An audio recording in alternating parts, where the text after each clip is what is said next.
இது ஒரு 5 இலை எடுத்துக்கணும்.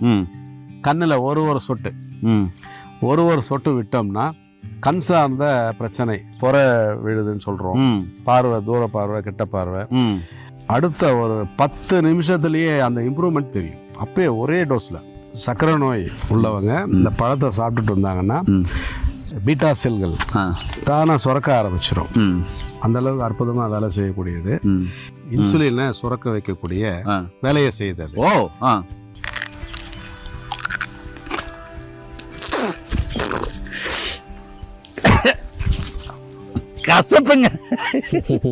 கசப்புங்க ஒண்ணு கூட நல்ல முடியாது. வணக்கம் நண்பர்களே, நான் உங்கள் அன்பு சொன்ன ஹரிதாஸ். நம்முடைய அருகில் பார்த்தீங்கன்னா பாரம்பரிய சித்த வைத்தியர் மதிப்புக்குரிய வெங்கடேஷ் ஐயா இருக்காரு. ஐயா, எங்கிட்ட கோவா கொடி கொடுத்துருக்கீங்க, கோவா பழம் கொடுத்துருக்கீங்க, கோவா காய் கொடுத்துருக்கீங்க. இதுல இருந்து மக்களுக்கு தேவையான தகவல் என்ன சொல்றீங்க? ஏன்னா டிஃப்ரெண்டா சொல்றீங்க ஐயா, சொல்லுங்க ஐயா. கோவை பழம் வந்து பார்த்தீங்கன்னா நம்ம இது வந்து இயற்கையா இன்சுலினை சுரக்க வைக்கக்கூடிய வேலையை செய்யுது அது. சர்க்கரை நோய் உள்ளவங்க இந்த பழத்தை சாப்பிட்டுட்டு வந்தாங்கன்னா அந்த பீட்டா செல்கள் தானாக சுரக்க ஆரம்பிச்சிடும். அந்த அளவுக்கு அற்புதமாக வேலை செய்யக்கூடியது. இயற்கையான இன்சுலினே கிடைச்சிரும். அதுக்கப்புறம் இது கோவக்காய் பார்த்தீங்கன்னா நம்ம கூட்டு பொரியல் செஞ்சு சமைச்சு சாப்பிடலாம். இது என்ன பண்ணால் உடல் உஷ்ணத்தை குறைக்கும்.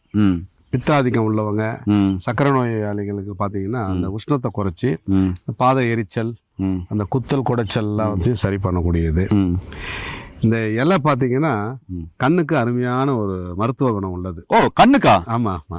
ஓகே, இது கண்ணுக்கு வந்து உப்புல கசக்கி விடுவாங்க. நீங்க சொல்லுங்க உங்க ஸ்டைல்ல. இல்ல, நம்ம பண்றது எப்படின்னா இது ஒரு 5 இலை எடுத்துக்கணும். இந்த இலை வந்து 5 இலை எடுத்துக்கணும். சாம்பார் வெங்காயம் வந்து பாதி கட் பண்ணிக்கணும். ஒரு சாம்பார் வெங்காயம், முழு வெங்காயம் எடுத்து பாதியாக கட் பண்ணிக்கணும். எண்ணிக்கையில் சீரகம் எண்ணிக்கையில் 5 கரெக்டாக சரியா 5 இருக்கணும். இந்த 3த்தையும் ஒன்றா பிடிச்சிட்டு துருவணும். நம்ம தேங்காய் துருவோம்ல, அது மாதிரி துருவணும். துருவிட்டு ஒரு வெள்ளை துணியில் ஒன்றா போட்டு நல்லா மூட்டை முடிச்சு டைட்டாக கட்டிட்டு ஒரு 10 நிமிஷம் அப்படியே ஊற விட்டுடணும். இது 5 இலை,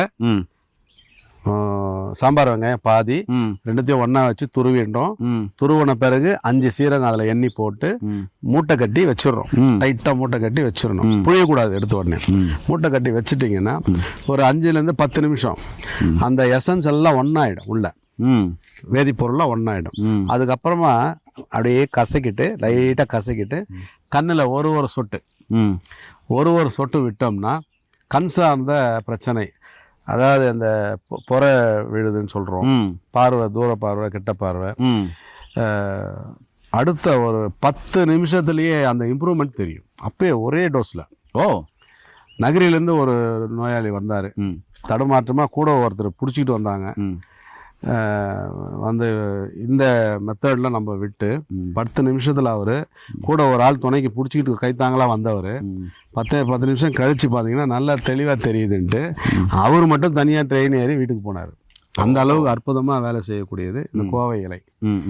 ஐயா பார்த்தீங்கன்னா நிறைய விஷயங்கள் சொல்லியிருக்காரு. இப்போ ஐயா கையில் இது கொடுத்துட்டு இன்னும் ஒரு சில விஷயங்களை பார்த்தீங்கன்னா நான் இதில் என்ன இருக்குன்னு ஐயாக்கு சொல்ல போகிறேன். ஏன்னா நீங்களும் சொல்லுங்க அப்படின்னாரு. அப்படி என்ன இருக்குன்றதை நான் சொல்கிறேன். காய்கறி வைத்தியத்தில் பார்த்தீங்கன்னாக்கா இந்த கோவக்காயை வந்து காலையில் ஒரு 2-3, சாயந்தரம் ஒரு 2-3 சொல்லுவோம். எதுக்குன்னா சோரேசிஸ் சம்மந்தமான தோல்நிலைகள் எதுவாக இருந்தாலும் சாப்பிடும்போது நல்லாகும். இப்போ இதிலேருந்து நான் ஒரு பழத்தை சாப்பிட்டு காமிக்க போகிறேன். இந்த பழம் ரொம்ப ரொம்ப நல்லா இருக்கும், டேஸ்ட்டாக இருக்கும். இங்கே காய்கள் நிறைய இருக்குது. ஒரு சிலர் சொல்கிறீங்க கோவக்காய் சாப்பிட்லாமா அப்படின்னு. அது உங்களுக்கு ஒரு சாம்பிள் காமிக்கிற பாருங்க. சாம்பிள் காமிக்கிறேன். தவறி விழுது. அப்போ யாரும் ஆசைப்படுறாங்கன்னு நினைக்கிறேன். யாரும் ஆசைப்பட்டீங்களா? சின்ன வயசில் சொல்லுவாங்களா, அதுதான் சொன்னேன்.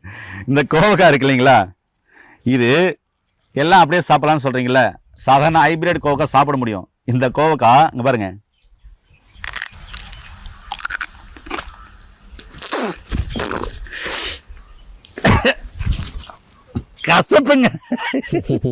கசப்புங்க ஒன்று கூட மெல்ல முடியாது.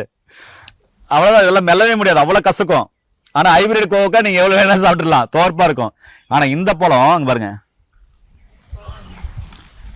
ஆஹா சொர்க்கமே தெரியுதா அப்படின்ற மாதிரி அருமையா இருக்கு. ஏற்கனவே படைப்பு தான். பழம் இனிக்குது, காய் கசக்குது, வாயில கூட வைக்க முடியல. இந்த இலைங்களை குடல் புண்ணு உள்ளவங்க அப்படியே பறித்து சாப்பிடலாம். உங்களுக்கெல்லாம் ஞாபகம் வரும், இதெல்லாம் வச்சு இடித்து கறியை போட்டு இடித்து நாங்கள்லாம் போர்டுக்கு போசிருக்கோம். நாங்கள்லாம் 9th கிட்ஸ். அதே மாதிரி தான் நானும் 82 தான் பிறந்திருக்கேன். அதனால் இது வந்து அல்சருக்கு ரொம்ப நல்லா கேட்கும். ஐயா சொன்ன மாதிரி கண்ணுக்கு விடலாம்.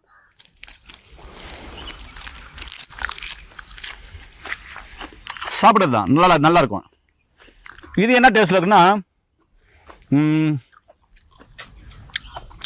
என்ன சொல்கிறது, ஒரு தோல் சுவை இருக்குல்ல, அந்த சுவை தான் இருக்கும். வேறு எதுவுமே இருக்காது, கசப்பாலாம் இருக்காது. இப்படி இயற்கை தந்த மூலிகைகள், பல்வேறு வகையான மூலிகைகள் இருக்கு. நல்லதை பெயர்ந்து நல்ல ஆரோக்கியமான சம்மதியை உருவாக்குவோம். மீண்டும் இன்னொரு அருமையான பதிவில் உங்களை அனைவரும் சந்திக்கும் வரை உங்களுக்கு விடைபெறுவது குடும்பத்தில் ஒருவனாக உங்கள் அன்பு ஹரிதாஸ். நன்றி, வணக்கம். வணக்கம் ஐயா. நன்றி ஐயா.